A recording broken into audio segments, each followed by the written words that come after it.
Hey guys, today we're going to make a cocoa butter body butter.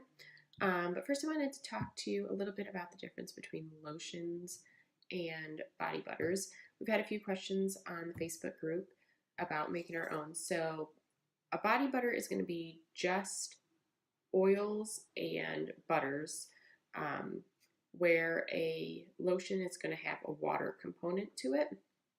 Now, you can make lotions at home. However, without a preservative, they can only be kept for about 10 to 14 days before they can start to spoil. And that's 10 to 14 days in the refrigerator without any type of preservative. Um, and just because you don't necessarily see any mold growth or any notice any smell doesn't mean that there's no spoilage.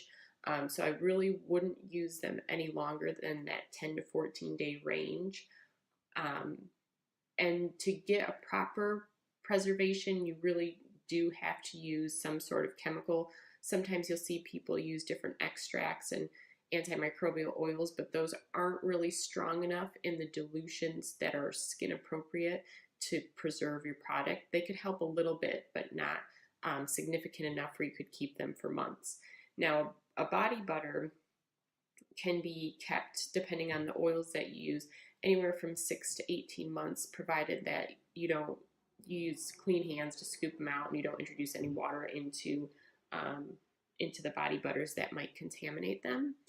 So, like I said, today we're going to make a body butter. It's a lot easier for home use to do butters or creams because they, like I said, they last a lot longer. Now, when it comes to your actual skin, there's usually two reasons we have dry skin. And one is that we're lacking oil, and the other is that your skin is lacking water. So if your skin's lacking water, then you might find lotions work better for you. If your skin's lacking oil, then you might find that a thicker cream might work better for you. However, at home, you can get kind of go around this by saying, you're going to make the body butter, but if your skin seems to be lacking that water moisture, then what you can do is put your body butter on as soon as you get out of the shower, when your skin has had a chance to kind of absorb some of that water moisture from the shower, and then you can lock it in with the body butter. And we talked about this in another video too. To exfoliate periodically will help get the dry, dead skin off of your body so that you can be moisturizing the fresh, new skin underneath. Okay, so with all that, now we're going to get started on our body butter. In here, I have melted all my oils, but I've let them come back down to room temperature. So they're not quite solid yet, but they're starting to melt back down.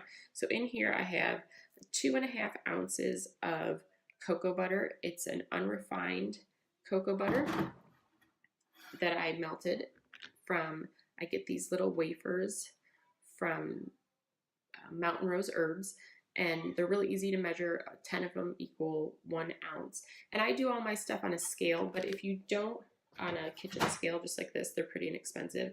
If you don't have a scale, I used about a 1/4 cup plus a tablespoon would be the amount that you want to use. So 2.5 ounces of cocoa butter, and these have a nice chocolatey scent to them, so I'm not going to add any extra scent to these. But you could use a refined cocoa butter, which would not have the chocolate scent to them, if you don't want that smell. Or you can use a complementing scent that goes with the chocolate, like maybe a chocolate and peppermint or something like that, or chocolate and orange. And then here I have 1.3 ounces of an unrefined shea butter. Now, unrefined shea butter is really strong. It has a really earthy scent to it, which can be a little bit hard to cover up with oils. So if you don't like the scent of shea butter, you can use a refined shea butter. But like I said, this is an unrefined one.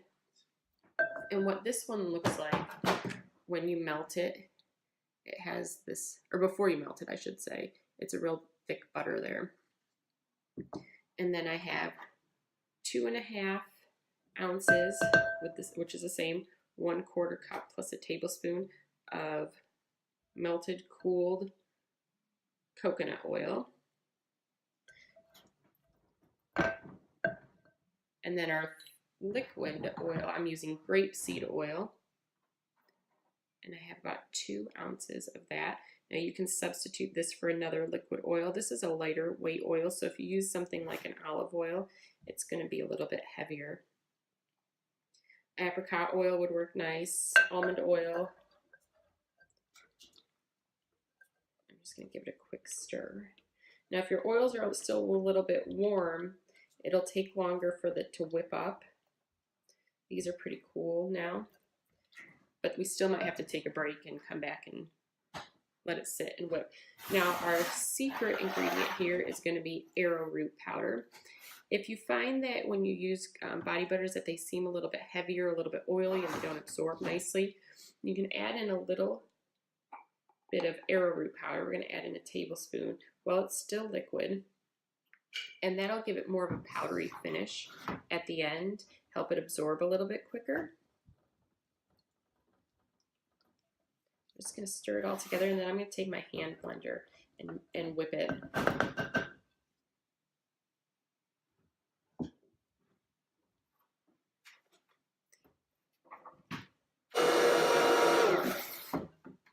Okay, so that's all whipped together, but it's not quite cool enough yet to get it to the nice whipped consistency that we want. So what we're going to do is we're going to let it sit for a little while longer, then we're going to come back and whip it again.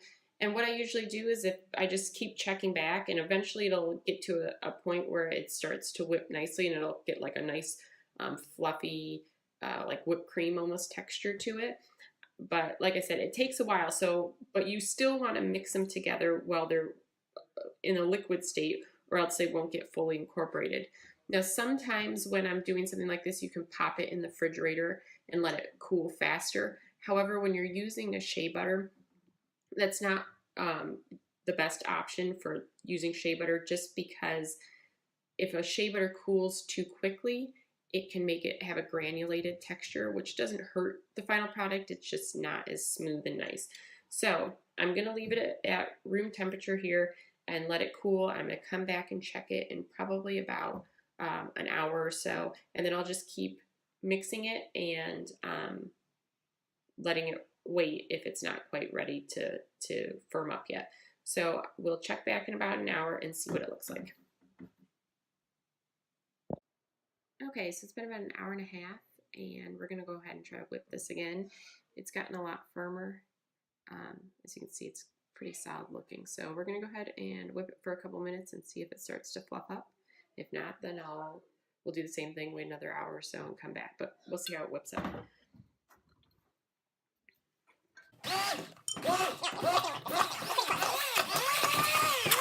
It's getting there. It's about the consistency of, like I'd say, a melted chocolate. So I'm going to let it cool just a little bit longer. Then I'll probably whip it one more time, about an hour. Now this recipe has a lot more ingredients than a lot of the recipes we've used.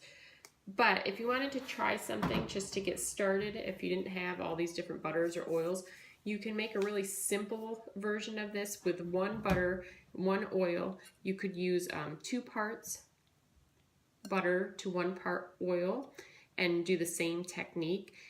Any butter you want. Now, if you're going to use a cocoa butter, I would recommend doing more like a 1-to-1 ratio, 1 part of the hard butter to 1 part of the liquid oil, because the cocoa butter is so hard when it's cooled down to room temperature that you might get a consistency that's too hard to get out of your container. So if you're going to use cocoa butter or straight cocoa butter, use a 1-to-1 ratio. If you're using something like a shea butter or mango butter, you could use a 2-to-1 ratio. So as you can see, it's a pretty decent consistency. I'm going to let it, like I said, I'm going to let it cool a little bit longer. I'm going to whip it one more time to get it just a little bit fluffier. And I should also mention, if you don't have a stick blender like I'm using, you can use a regular hand mixer as well. Okay, so we're back. We're going to whip this up one last time and then get it scooped into some.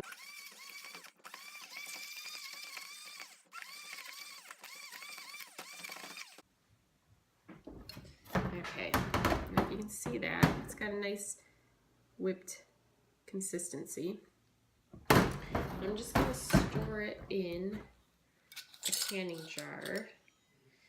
You can store it in a couple smaller jars so that they last longer, because the shelf life starts to decrease as soon as they're open and you start using them. So if you want to store them in a couple little 4-ounce containers or smaller, then they'll last a little bit longer, and you can keep your unused portion in a cool, dark place, or even in the fridge if you want to. And it makes a pretty large batch, so because it's so thick, you don't need a lot of it in there. That's a kind of a better shot of how creamy it is.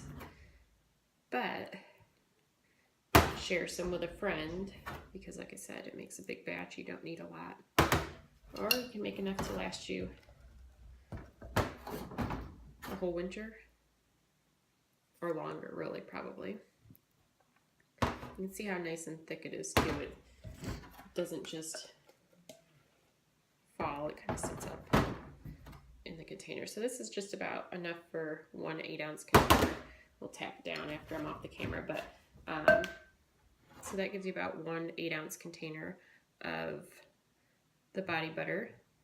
And I hope you guys like it. If you give it a try, make sure you take a picture and post it in the Facebook group. Thanks.